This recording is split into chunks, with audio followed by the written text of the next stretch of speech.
let's talk love languages. I'm a big believer in love languages, both personally and professionally, because I think that it's important to understand how people receive praise, how people receive love. And so I thought, and I remember talking to you about this, and you had not read the book, and I'm giving it to you. I have it right Thank here. you. I'm very excited to read it. Thank you so much. But I wanted to chat about, okay, first of all, I want to know what your love languages are, so I'm going to read them out. Okay.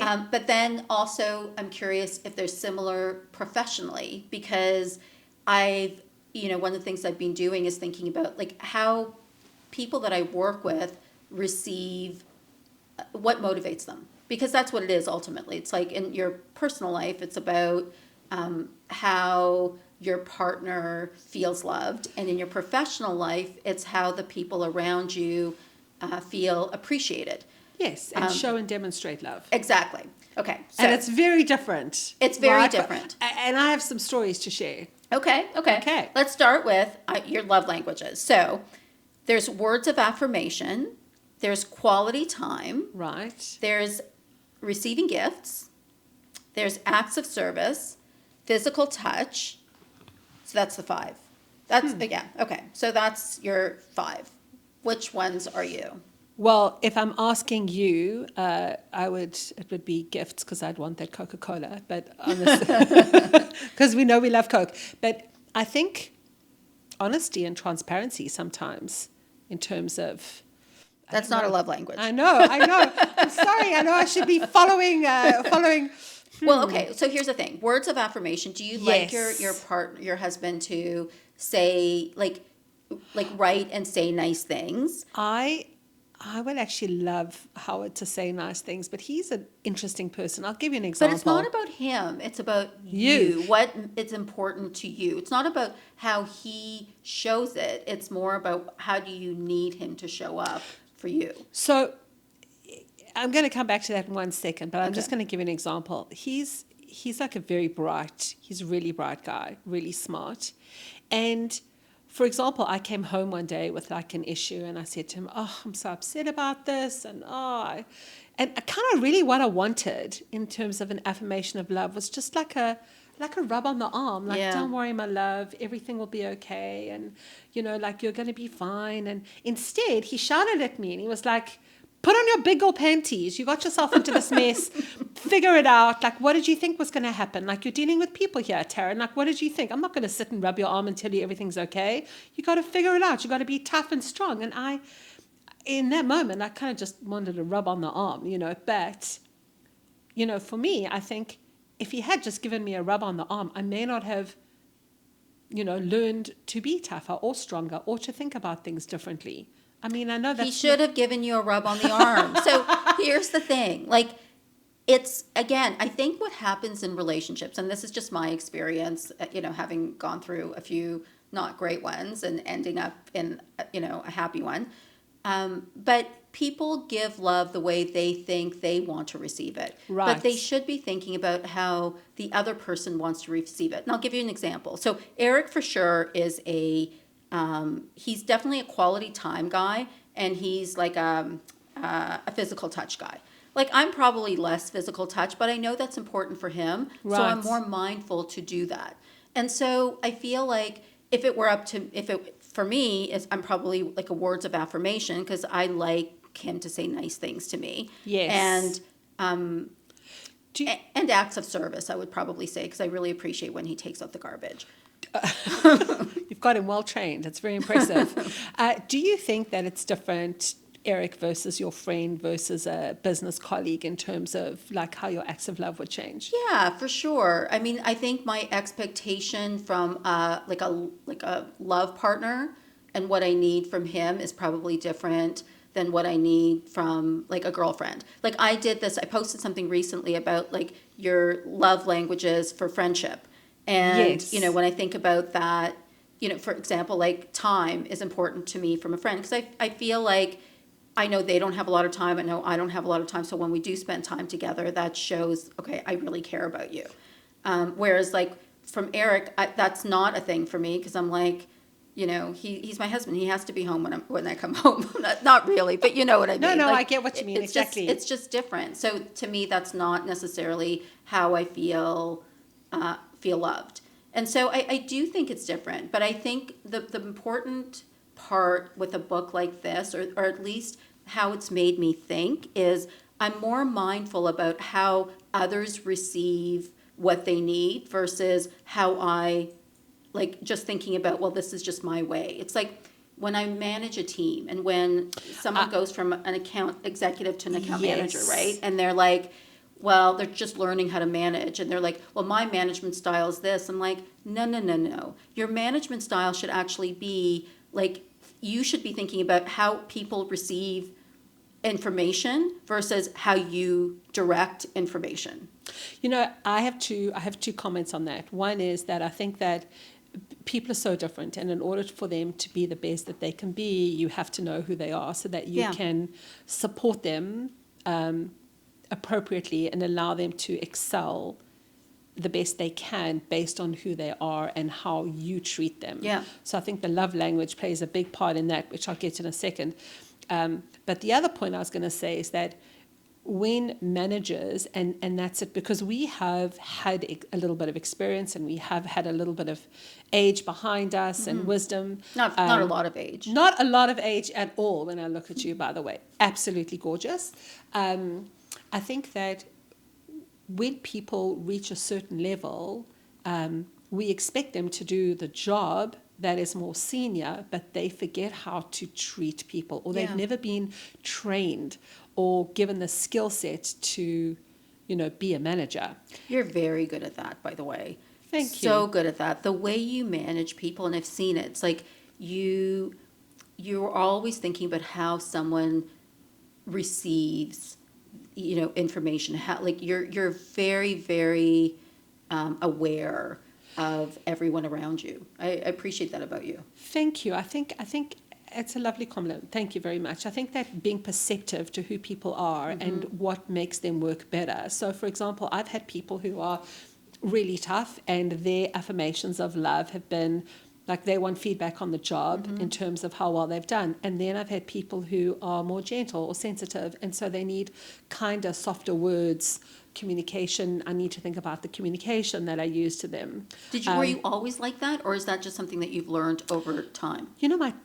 My dad was a phenomenal people person. Like, he was so interesting because people liked him wherever he went. And it was strange. Like, even if we're driving down the road and there was a homeless person, that homeless person would know his name and he would know their name. Like, even if he picked up like some of the biggest celebrities or worked with some of the biggest business people, he would treat them exactly the same way. He just had a very you learned from him. Kind, gentle, easy way. And I think that he was a good lesson to my brother and I in terms of how we manage relationships. He's very different. My brother's a lot tougher. But I think that in order to get the best out of people, you have to know what their skill set is and how you bring that out. So you're naturally, by the way, you naturally do a book like this without actually reading this book. You realize that because you're naturally always thinking about how can you make the other person be the best version of themselves. Right. And then you think about the tools that you have in your toolbox to be able to do that. I think there's something to making people feel good about who they are and what they do. Because a lot of people, and we miss this sometimes, struggle with the insecurity of life and how they see themselves and how other people see them. And we don't really take that into consideration. So you can take anyone, like someone who you work with or your neighbor or someone at the greengrocer, and you don't know what they're going through, right? You just never know what's happened to them or what's happening in their life. And so I think if you recognize or just spend a little time, quiet time, looking and listening to that person, you might be able to make them feel better about themselves or advance them a little bit better in something that they ordinarily hadn't thought of before. That's such a good point. I always say, well, actually, it was my friend Craig that said this, and I've stolen his line, but we have 2 ears and 1 mouth for a reason. That means you should be listening twice as hard as you are talking. Yes, and I think that we take for granted people who are closest to us. So we talk badly, well, not talk badly, but we can be more rushed and not as patient with the people that we live with. or that are close to us versus those that are not, you know. And so sometimes we actually just have to take a step back and go, okay, do I need to like put myself in check? Am I being the best person that I possibly can to allow someone to be the best person that they can? How often do you do that? How often do you find yourself sort of having to put yourself in check? Well, I think I've spoken about this a bit. Like being South African culturally, my upbringing is very different to Canadians. So in South Africa, we're a little bit European in the sense where we tell people how we feel and what we think. Mm-hmm. And there's no real let me rub your arm and make you feel better. So I've had to learn that since coming to Canada. Because you met your husband in South Africa, right? Yeah, exactly. So my husband is as I said, like he will tell you straight exactly what you think, and he's not doing it to offend you. He's just a man that is very transparent and very honest and well-read. He'll let you know exactly where you stand. And he doesn't need to be your friend. He doesn't need you to like him. He doesn't care about any of that. And so he will treat me that same way. And he's very honest with my kids too, and he'll let them know too. And I think that he teaches you to question yourself. So how often do I have to put myself into check? Fairly often, you know. What do you think his love languages are, if you had to pick two? He does things to show his love language. Like recently, for example, I'm not good at buying cars. I'm not good at putting computers together. I am not good at there are lots of things I'm not good at. So he's an acts of service guy. He is an acts of service, exactly that. So he will show his love by doing something really lovely. And believe it or not, it's 22 years of marriage. That's so nice. Congratulations. Thank you. I mean, we almost have killed each other many times, but that's for another podcast when I'm in jail. But that's another that's another question. But I think, you know, everyone receives something nice when you give someone a gift, just because it makes a big difference. Like I noticed today when I came, you, for no reason whatsoever, just bought cookies for your team. And I was like, that's such a nice, thoughtful thing to do. How often do you do that? I bet you do that all the time. I mean, yeah. Like I feel like I'm definitely someone that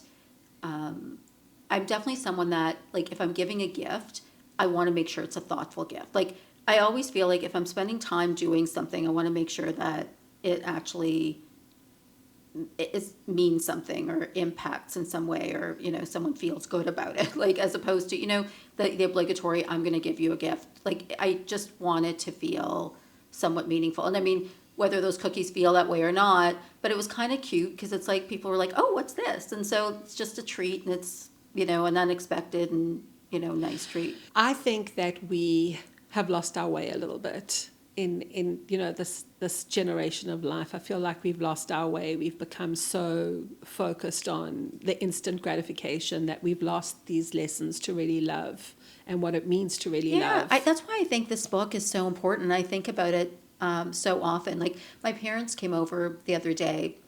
It was so cute. My mom brought, I love like Russian candy. So I was born in Kiev. I wasn't born in Canada. And she brought me these, and I love like chewy candies. Anyway, she brought me these like Russian candies in a box. And she said, this box is really special because this is where you were born. And I was born in Kiev. And she's like, these are the buildings that, you know, I guess were there, who knows now with the war that's going on there. But she was just it was so thoughtful, because it wasn't just the candies that I liked, but it was also in a box that she wanted to remind me of where I was born. Like, but she took the time as well, and totally that was another thing that was so important. Nice. I think that there's so many things that you can do to just be kind to people, because you just don't know what they're going through. Yeah, exactly. It's so thoughtful and so small. And I think, you know, when I said to you, like, how often do you sort of keep yourself in check? I think that it's one of those things that every morning when I wake up, I actually do need to meditate on. Like I do that book, the Deepak Chopra book that I love, which is the 7 successful life lessons, or I don't know, I forget what it's called, but I've talked about it a lot on my social media. But every day I sort of meditate on a different sort of positive aspect of that day. And I do think you kind of need to do that. Otherwise, if I just start my day and don't do that, I'll just go. And I'll kind of almost, be Well, on autopilot. Right. As opposed to like taking a step back and thinking, I want this to be like an amazing day for like me and everyone around me. And it's so interesting how you can misinterpret communications too. Like there's a great story about a man who goes on business all the time, and every time he goes, he buys his wife a beautiful gift, and he comes back and he brings his wife the gift, and then the next day she says to him, I actually want a divorce, and he's completely shocked. He's like, why would you? I had no idea you felt this way. And they go for counseling, and the counselor says, how are you thinking about this? And he says, well, every time I go somewhere, I buy you a gift to show you how much I love you, and why would you want to get a divorce? And her answer was, because I don't want the gift. I just want to have the time with you. And you're always away. And it's so interesting how two people can go down the same road but be on completely different paths. But you see, that's exactly what I mean. The 5 languages. His love language might be gift giving, because Yes. he thinks, well, I've given you a gift. Like, why don't you feel love? And her love language is quality time. And he's not giving her that because that's not his love language. And so that's why it's so important to know each other's love language, because it's not about it, like your love languages might be different than your husband's, but the fact that he understands what yours are, so maybe every once in a while he does need to rub your back or rub your shoulder, because that's how you feel love. And so I think that I wish I read this book honestly 20 years ago, Right. because it probably would have saved me time in some relationships, because some people just don't necessarily you sort of give what you have as opposed to thinking about what the other person needs. And I think it's really important to always think about the person that's in front of you and what they need and what they care about, as opposed to what you need and what you care about. I think that's really, personally, I think anyone who works on your team is lucky to have you. Aw, because thanks. that is very unique and very special, because I feel like as we've spoken about ego and arrogance, I think there's a lot of that now. Mm-hmm. And I think that taking a step down and going, okay, how do you really feel? How can I bring out the best in you? Is very important for your success, for your business success, for your clients to have their success, because you run a good ship here for a very long time. And it's not just because you've done a good job, it's because you've understood your staff, you've found ways to be rewarding, you've recognized people for their individual talent, you've researched the market, you've spent time understanding what the trends are. That is a huge amount of talent and quality to go into being successful in the communications game. Well, I think being an entrepreneur, you're always having to think about everything that's going on around you. And so being mindful of, and it takes a village. It absolutely does. It's, you definitely don't achieve success on your own. And so it's really, really important to make sure that the people that you're working with feel, valued and appreciated, and that they're also growing. I mean, part of it is just growth. You want to make sure that you're able to grow and be the best version of yourself as well, and that's being, acknowledged. And so, and you learn as you go. I can't say that 22 years ago I was the same leader that I am today. Right. I think that with everything that you kind of go through, you learn, and you learn sometimes as you go, and that's how you gain a sense of wisdom. But I will say things like, books like this definitely help, and it'll be interesting to see, when we post this, I'm going to ask everyone what their love language is, professional and personal love language. Right. And when you go home tonight, you should ask your husband what his love language is. And I'm giving you this book so you can read this book. Thank you so much. I'll read it and bring it back to you. And we'll do a follow-up segment again once you and your husband have had a chance to read that book. Amazing. Awesome. Thank you. Yay.